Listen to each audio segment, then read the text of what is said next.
أعوذ بالله من الشيطان الرجيم.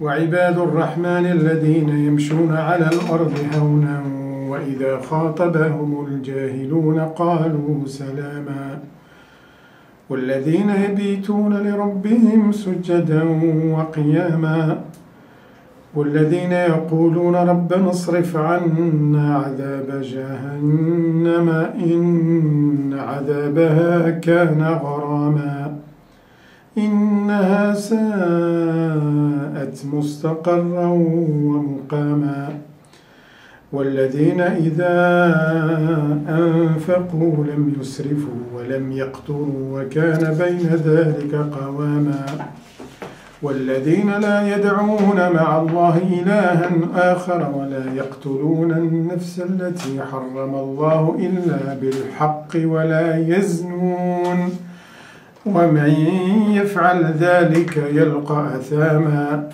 يضاعف له العذاب يوم القيامة ويخلد فيه مهانا إلا من تاب وآمن وعمل عملا صالحا فأولئك يبدل الله سيئاتهم حسنات وكان الله غفورا رحيما ومن تاب وعمل صالحا فإنه يتوب إلى الله متابا والذين لا يشهدون الزور وإذا مروا باللغو مروا كراما والذين إذا ذكروا بآيات ربهم لم يخروا عليها صما وعميانا والذين يقولون ربنا هب لنا من أزواجنا وذرياتنا قرة أعين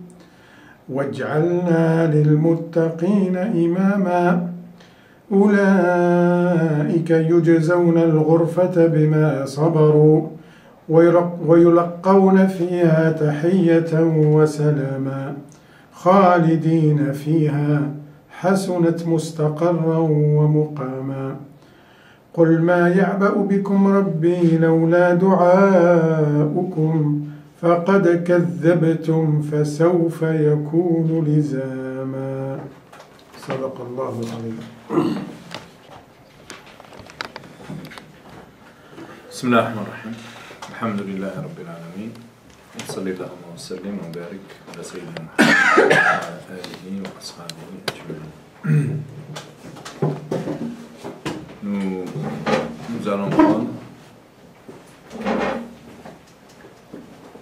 Nous allons prendre souche sur le hadith de la fois passée à partir de ce passage qui a concerné les femmes. Astawsu bin nisa'i khayran, usikum bin nisa'i khayran. Donc cette exhortation prophétique lors de laquelle le prophète alayhi salatu wassalam a tenu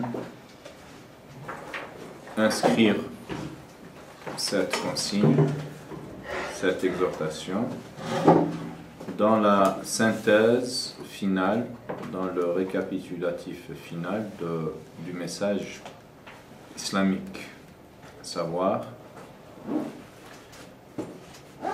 la vénération la révérence, le respect pour l'être utilisé par Dieu comme outil de procréation, de pérennisation de l'espèce, c'est-à-dire la femme. Le prophète al-Salam nous a vivement conseillé de la mettre à l'abri de toutes sortes de maltraitances, d'injustices et de réunir autour d'elle tous les moyens à même de l'aider à s'acquitter de sa noble mission, de sa mission irremplaçable qui est celle de donner la vie et avec la vie les valeurs et de de servir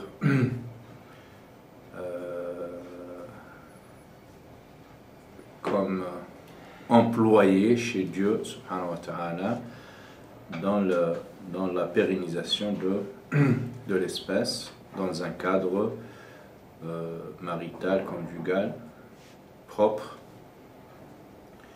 salubre, à même de recevoir les générations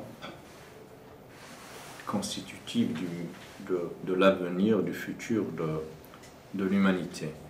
Voilà. Et donc le prophète a résumé la situation, la condition de la famille musulmane à la condition de la femme. Parce que c'est elle qui donne la vie, et dans le foyer, c'est elle qui constitue le point nodal, et tout doit être mis à sa disposition pour l'aider à perfectionner la mission qui est la sienne, c'est-à-dire supporter dans son sein la vie, la donner et la pérenniser. Voilà, on va prendre souche sur ce passage du prophète alayhi salatu wassalam et essayer de le développer, Inch'Allah subhanahu wa ta'ala. Donc je commencerai par dire que dans la loi islamique, il y a des lieux qui sont censés être immuables, inchangeables, et qui constituent la matrice, la référence du livre, de la Sainte Écriture. Mais il y a aussi des lieux qui sont censés être fluctuants, flexibles, souples, de manière à accueillir les changements, les transformations et s'adapter aux différents moments de l'histoire et aux différents contextes. Disait Rousseau, vérité au-delà, erreur en deçà. Vérité au-delà des Pyrénées, erreur en deçà des Pyrénées. C'est-à-dire si on change de lieu ou de temps, la vérité peut changer de vêture et d'aspect. Ce qui convient à une époque peut ne plus convenir à une autre époque. Mais ceci est valable pour cette deuxième catégorie, n'est-ce pas, de notions qui sont flexibles, souples, que Allah a permis, a autorisé de les adapter. Donc il les a conçus d'une manière très ouverte, très souple, pour permettre à l'homme de les adapter à ses besoins, aux différentes situations. Voilà, pour des mises à jour éventuelles, pour des adaptations aux nouvelles réalités, à des problématiques inédites. Allah a conçu une partie de la révélation de la Sainte Écriture pour résoudre, pour traiter ce terrain mouvant.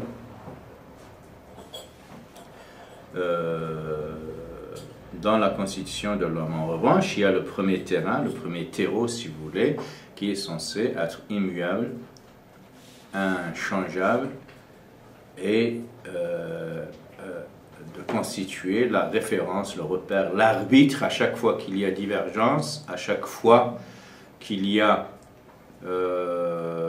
dispute, polémique. Cette catégorie de versets, de textes, est censée nous servir d'arbitre. C'est Dieu qui nous le dit dans la sourate Al-Imran. C'est lui qui a fait descendre sur toi le livre. Dans le livre, il y a une catégorie univoque, unisémique, porteuse d'une seule signification, et qui constitue le al-Kitab, l'arbitre, la matrice, la référence.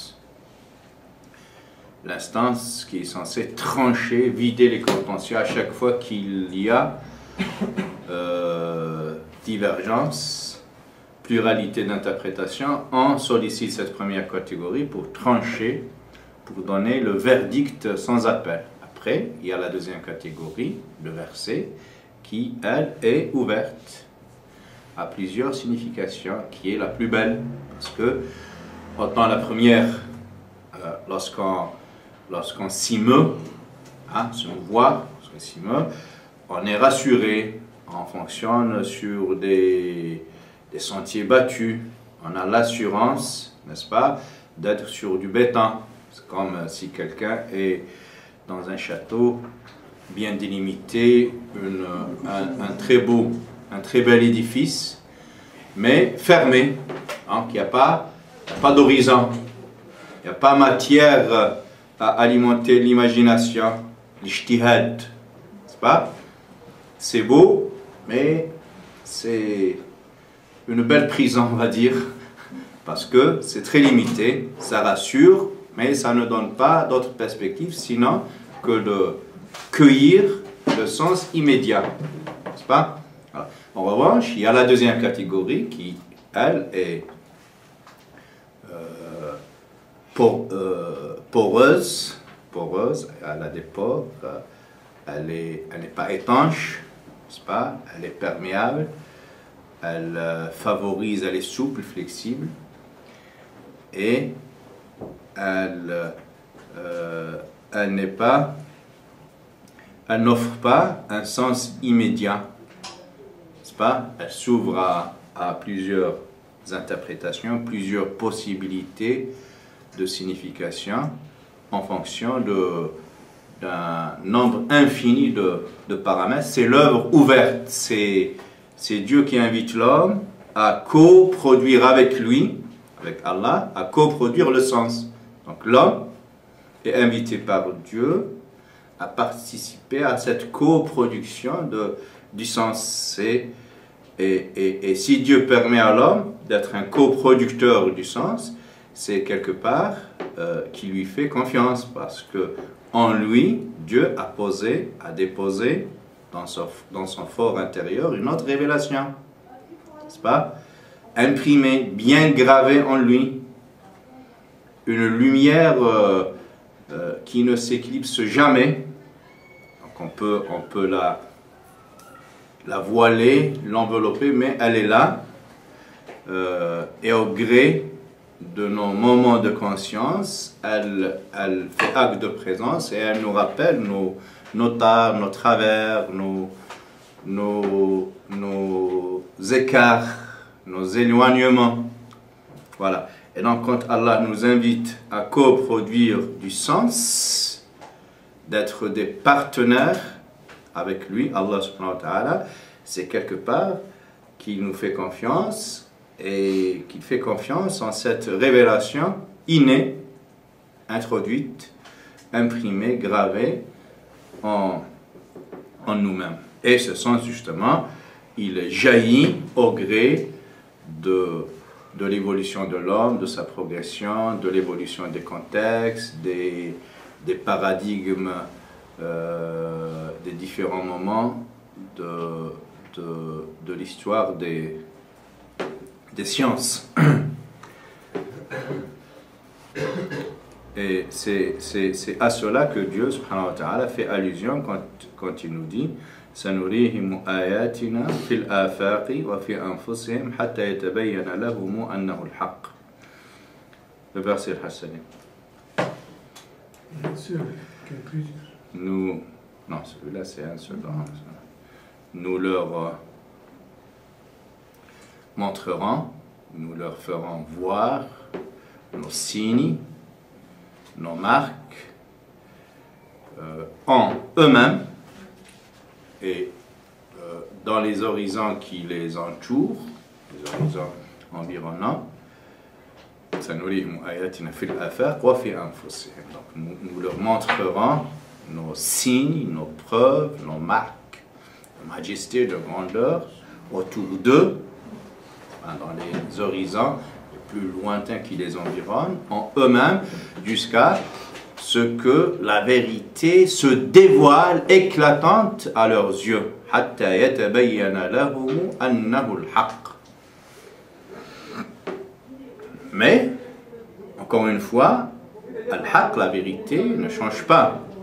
C'est notre approche de la vérité qui est censée changer à mesure de l'acuité de notre observation intellectuelle, spirituelle, scientifique. Mais la vérité, elle est constante. C'est nous qui évoluons dans notre approche de la vérité. Salam alaikum. Même Jésus avait dit ça à ses disciples, je ne vous ai pas tout dit, dans ce sens de laisser une partie du message malléable, façonnable, de manière à l'adapter aux différentes situations. Moi, j'ai essayé d'interpréter ce passage près d'un ami curé, mais il a refusé cette interprétation pour me dire, non, je ne vous ai pas tout dit, ne concerne pas seulement l'aspect loi, l'aspect législation, mais ça concerne aussi le dogme, c'est-à-dire de son vivant, Jésus n'était pas Dieu, mais en disant, je ne vous ai pas tout dit, d'après l'interprétation de ce grand curé, assez très ami, très aimable par ailleurs, d'après son interprétation, apparemment c'est l'interprétation officielle de l'Église catholique romaine. Je ne vous ai pas tout dit dans son sens, il entend la divinité de Jésus. Voilà. Nous, on a le même texte prêt, Saint-Louis, nous le montrerons, n'est-ce pas, autour d'eux et en eux, tous les signes, toutes les marques, pour rendre la vérité plus éclatante à leurs yeux.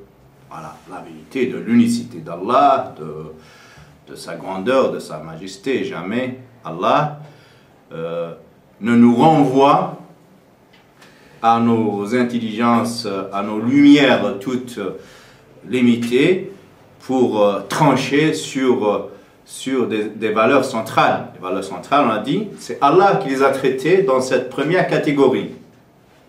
Les valeurs centrales, c'est Dieu lui-même qui s'est chargé de les expliciter, de les expliquer. En revanche, il nous a renvoyé à notre intelligence pour ce qui est des sous-valeurs, n'est-ce pas, d'éléments de la loi, pour mieux les adapter aux différents contextes. Et aussi, il nous renvoie à notre intelligence pour mieux cerner cette vérité. Parce qu'au début, on en voyait qu'un aspect de cette vérité, mais au gré de l'évolution de la science, d'autres aspects de la vérité sous d'autres angles se dévoilera à nos consciences, à nos intelligences. Et la famille, justement, constitue une valeur centrale, avec toutes ses composantes humaines, le mari, hein, l'épouse, les enfants, ça fait partie de ces invariantes dans la loi islamique. Donc ce sont des frontières au sein du sanctuaire divin et qu'on n'a pas le droit de les altérer, de les pervertir, de les travestir.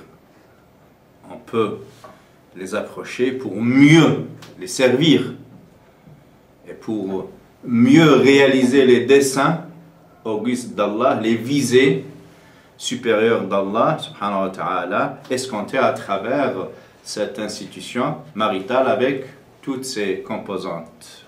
Et chaque mesure, chaque décret, chaque loi qui s'inscrirait en faux par rapport à la famille, à ses visées, à ses objectifs, à ses buts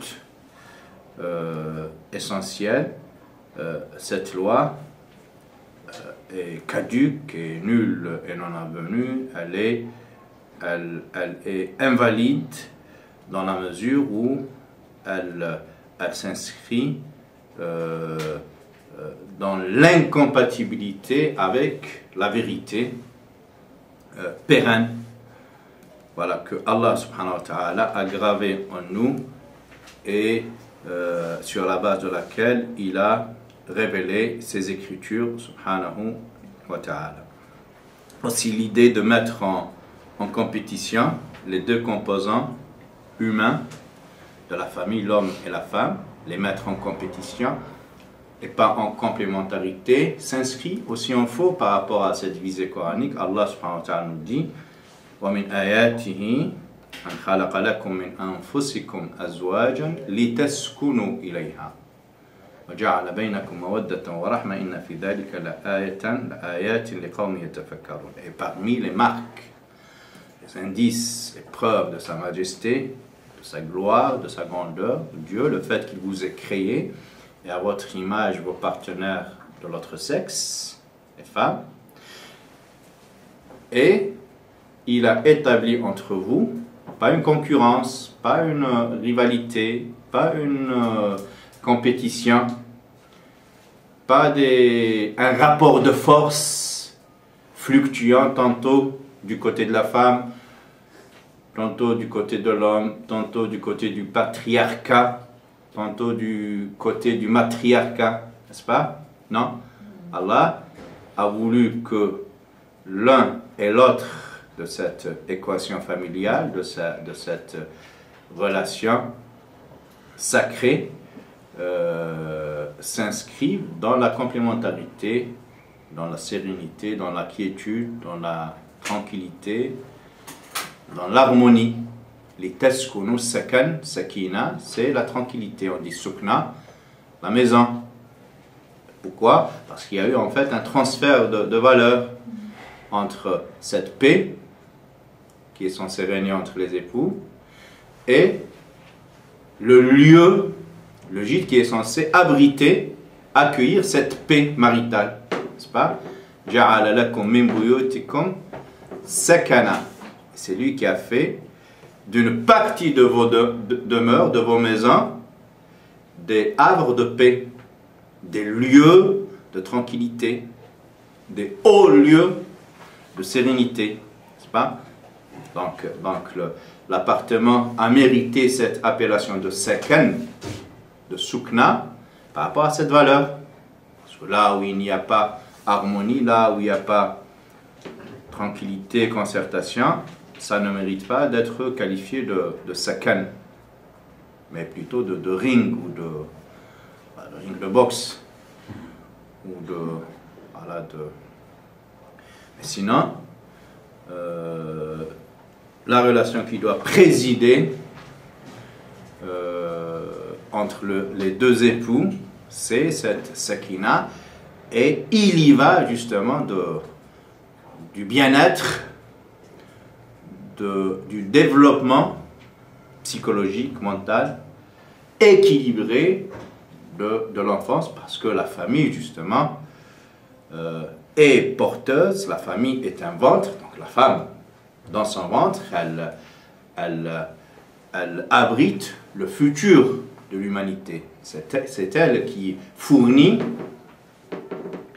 à l'histoire, en ces différents moments, les générations qui meublent ce moment et ce lieu de l'histoire. Et donc, justement, pour bien préparer cet avenir qui se cache dans le ventre, dans la matrice de la femme, il faut offrir à la femme, en particulier, et à la famille en général, tous les moyens à même de lui permettre de s'acquitter de cette noble mission qui est celle de former les générations à venir, les former dans tous les domaines, depuis la transmission des valeurs universelles qui sont les nôtres, jusqu'à leur civisme, leur vie en société à travers l'organisation des relations entre les enfants, de manière à ce qu'il n'y ait pas une partie qui persécute une autre. voilà, jusqu'à les former intellectuellement, scolairement, et les préparer à s'insérer dans le monde professionnel.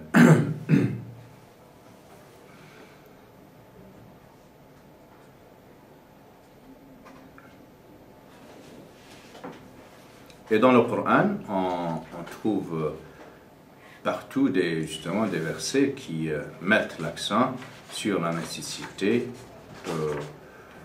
de respecter cette cellule familiale qui est l'élément primordial, central dans la société. Parce que la société est constituée de familles, pas d'individus. Les individus ne peuvent pas se développer, évoluer comme ça sur des coussins en l'air.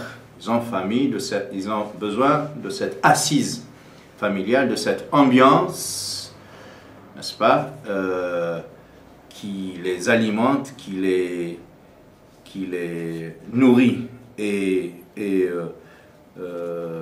dédouaner la femme, l'élément central de la famille, de sa responsabilité, c'est priver le foyer, le ciel du foyer, n'est-ce pas, conjugal, de son soleil qui éclaire et qui réchauffe.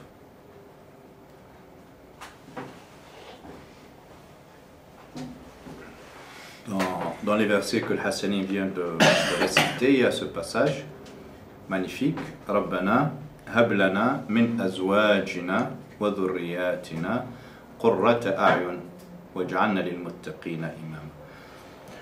C'est magnifique comme verset. Dieu, puisses-tu nous accorder des épouses et des enfants qui constituent pour nous un lieu de bonheur.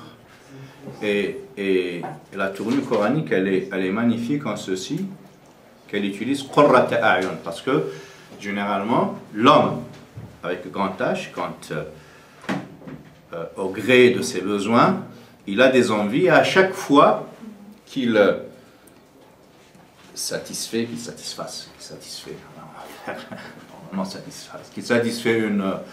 un besoin, il a tendance à passer à un autre besoin. Et il n'est jamais, il est insatiable, n'est-ce pas? Il trouvera jamais comble et satisfaction à ses besoins. Le outil ibn Adama واد من ذهب لتمنى ثانيا ولو أوتي ثانيا لتمنى ثالثا ولا يملأ جوف ابن آدم إلا التراب. Et l'homme, même si on lui accorde une vallée d'or, en or, il en souhaite une deuxième. Et même si on en lui accorde, n'est-ce pas, il en souhaite une troisième et ne satisfera l'homme sinon l'ensevelissement dans un caveau, dans une tombe. C'est le seul comble, c'est la seule satisfaction, n'est-ce pas, qui freinera les élans et les besoins de l'homme. Donc là, dans le verset, fais, Dieu, puisses-tu faire que nos yeux, à la vue de nos épouses et nos enfants, ne cherchent pas autre chose que cette satisfaction. Parce que normalement, Dieu qui a créé l'homme, il sait que ses désirs sont mouvants. Chaque fois qu'il en comble un autre besoin fait éruption. Et il reste écartelé entre les différents désirs, les différents besoin. À chaque fois qu'il réponde à une autre envie fasse éruption et elle demande de satisfaction. Et toute la vie de l'homme, elle est ainsi faite, n'est-ce pas? De besoins, de désirs successifs. Voilà, entre la satisfaction et l'ennui. Dès qu'il aura satisfait un besoin, il s'ennuie, n'est-ce pas? Il en veut un autre, et c'est ainsi que sa vie est faite là.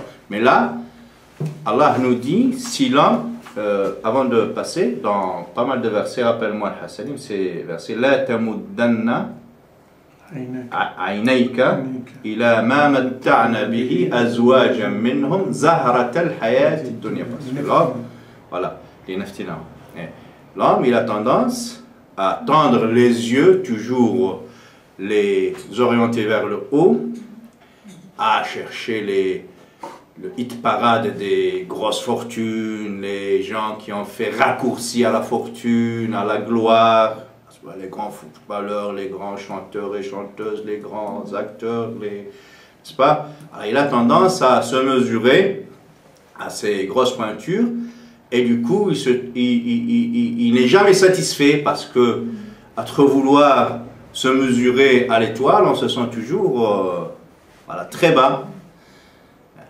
Et Allah de nous demander, en matière des choses de l'ici-bas, il ne faut pas regarder haut. Il faut essayer d'équilibrer son regard et regarder à hauteur de sa taille, horizontalement, pas trop. Sinon, ça risque de nous donner le vertige de l'insatisfaction. Voilà. Et si on est insatisfait d'Allah, Dieu nous renvoie la balle et il ne sera pas satisfait de nous. Parce que si tu veux vérifier si Dieu est satisfait de toi, il faut vérifier en toi si tu es satisfait de Dieu, n'est-ce pas? Mais si toi tu es toujours à la recherche du plus beau, du plus riche, du compte le plus étoffé, de la villa la plus, tu ne seras jamais satisfait de Dieu. Et c'est une marque que Dieu n'est pas satisfait de toi. C'est grave, n'est-ce pas? Voilà. Donc, il faut faire un travail sur son regard, le brider, le limiter aux stricts besoins personnels, familiaux et les besoins de sa cause aussi. Voilà. Là, le Coran, il nous dit justement, l'homme est censé vraiment freiner et brider ses élans, ses convoitises, dès lors que Allah lui attribue ce joyau, cette denrée rarissime qui consiste en une épouse vertueuse qui constitue la colonne vertébrale de la famille et des enfants vertueux. Qurrat a'yun, qurra, c'est dans le sens de qarar. Le qarar, qararin wa ma'in. Qarar, c'est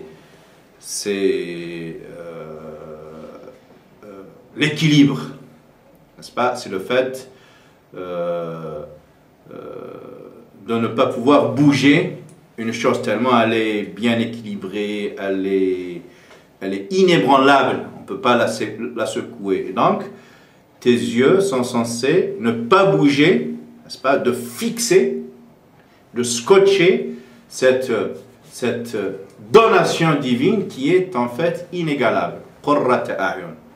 Je ne sais pas si vous arrivez à saisir et à déguster ce joyau du vocabulaire arabe. Qurrat a'yun, c'est-à-dire, ça peut dire aussi, ça fait partie du champ sémantique du mot, du vocable, al-buruda. Qar, c'est le bard, parce que lorsqu'il fait froid, on a tendance à rester chez soi, d'où justement on appelle al-bard, le froid, al-qar, c'est-à-dire on reste calfeutré, casanier, dit Hassanim. Voilà, chez soi. Et donc, le regard, lorsqu'il trouve une famille stable, vertueuse, il est censé louanger Allah subhanahu wa ta'ala et être satisfait de cette faveur inestimable accordée par Dieu subhanahu jalla fi'ala. Dans d'autres versets, Allah nous demande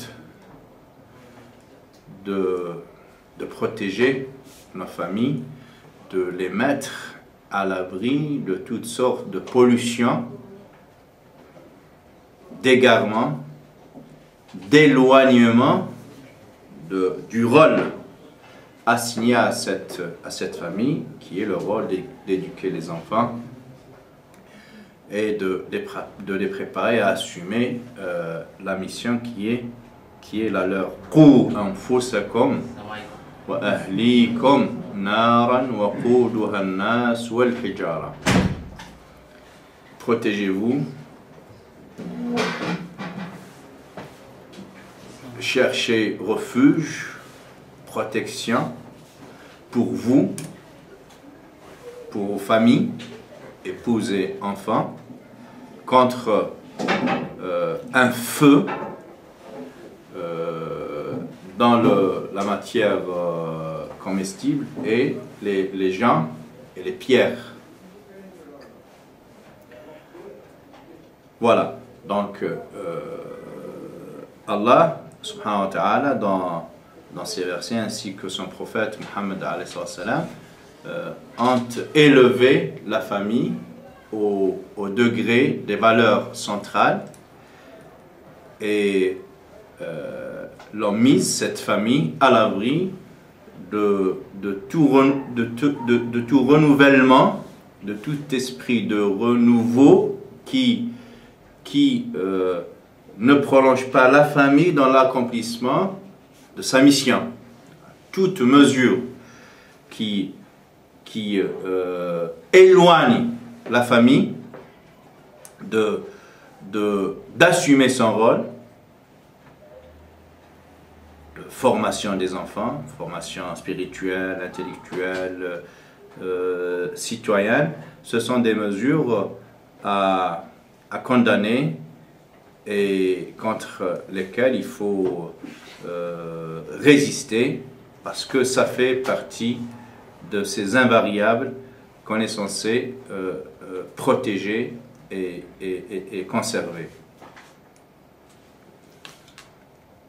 Voilà. Après, bien sûr, dans le Coran, Allah subhanahu wa ta'ala nous parle de quelques accidents dans la création et ces formes, si vous voulez, anormales chez l'homme. Allah subhanahu wa ta'ala les a traités sans pour autant les élever au niveau de la norme. On trouve par exemple cette notion de troisième sexe, si vous voulez, on la trouve dans le Coran, traitée allusivement, furtivement, parce que ce n'est pas une valeur centrale quand même, parce qu'il parle, subhanahu wa ta'ala, des personnes auprès desquelles la femme peut se dévoiler, peut montrer ses atouts, et il cite les eunuques, les émasculés, les hommes qui n'ont pas cet enclin vers l'autre sexe. Voilà. Et donc, il les accepte de ces personnes auprès desquelles la femme ne peut pas se dévoiler. Il les accepte, je dis, c'est-à-dire, eux, ils font l'exception. Donc la femme, Allah a parlé des papas, des frères, des oncles maternels, des oncles paternels, des grands-pères, n'est-ce pas, d'un certain nombre de personnes, jusqu'à parler de femmes aussi, les femmes qui partagent les mêmes valeurs de pudeur et de décence avec la femme, donc elle peut se mettre à l'aise auprès de la femme et montrer ses atouts, sa beauté, et il inclut, sans jamais, le Coran, sans jamais nous parler de mariage en intra-sexe, entre les hommes d'une part ou entre les femmes d'autre part. Voilà. L'existence de cette composante minoritaire ne suffit pas pour l'élever en règle, ça continue d'exister, mais en marginalité.